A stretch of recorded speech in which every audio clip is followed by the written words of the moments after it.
One thing I've noticed is that the older you get, the more costly and difficult to get away from children become. I mean, both financially and physically, because they run faster. At least if you pump one into somebody when you're 16, you can just transfer schools or something. I think one thing that teenagers have over adults is the ability to date reliably. Like, dating is so much easier when you're a teenager. First off, because you're probably going to see the person that you're interested in 5 to 7 times a week. So they can't lie or embellish about themselves because they're very often in full view of your eyeballs. But when you're a recluse approaching middle age, you don't really have that luxury. You go out with somebody based on their dating profile, only to find out that their idea of deeply philosophical is they just really believe their horoscopes. See, it says right here, I'm gonna fall in love with a handsome stranger. Oh, well sure, but we met on Tinder, so what the fuck is this? On the bright side, as you grow older, it becomes easier to weasel your way out of getting caught cheating.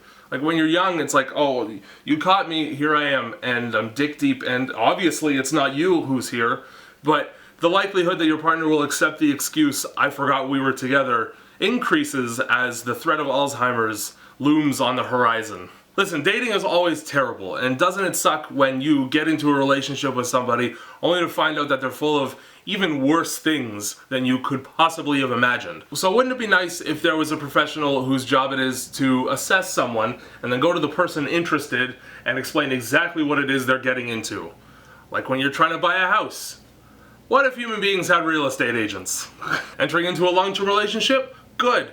Where's the objective ambassador to tell you all the problem spots that are gonna need work? You can't go to their ex, because that's kind of like going to the previous homeowner, except he's super bitter because one time he was cleaning the eaves troughs and fell off the roof. Also, it would be nice to have somebody unbiased who knows a person's history. Like, was there a murder here? Because you have to tell me. Is it haunted? Am I gonna go exploring the nooks and crannies of this house only to find it filled with ghosts and their unfinished business? Is a Ghostbuster gonna burst out of a bedroom somewhere and tell me to call somebody else? Plus, I'd love to hear that pitch. How exactly are you going to sell me on this person? As you can see, we got lots of mouth space for you to stuff your junk in. We also have a compartment in the back room downstairs for you to regret putting things in because, to be quite honest, it's pretty dirty back there. Come check out this crawl space. Yeah, your future kids are gonna love to come flying out of here. Oh, here we go, prime real estate. Recent remodeling. Plastic surgery.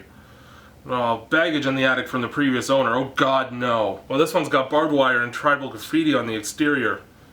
Tattoos. One night stands could be no contract rental units, and if you wanted something a little bit more serious, you'd advertise your interest in long-term mortgages only. And you'd feel guilty about having a summer home, or a cottage for those of you who prefer an older partner. Like, yeah, it's nice to get up to the lake for a week, but I wonder how my main house is doing. Did I lock that door? I sure hope nobody broke in.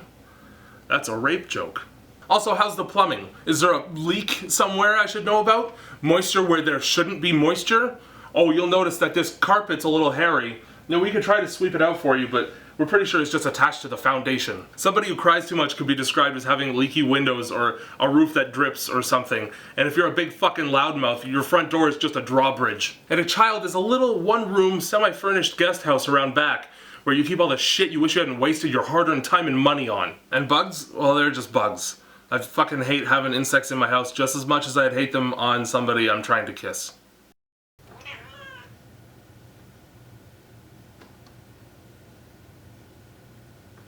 What are you even doing?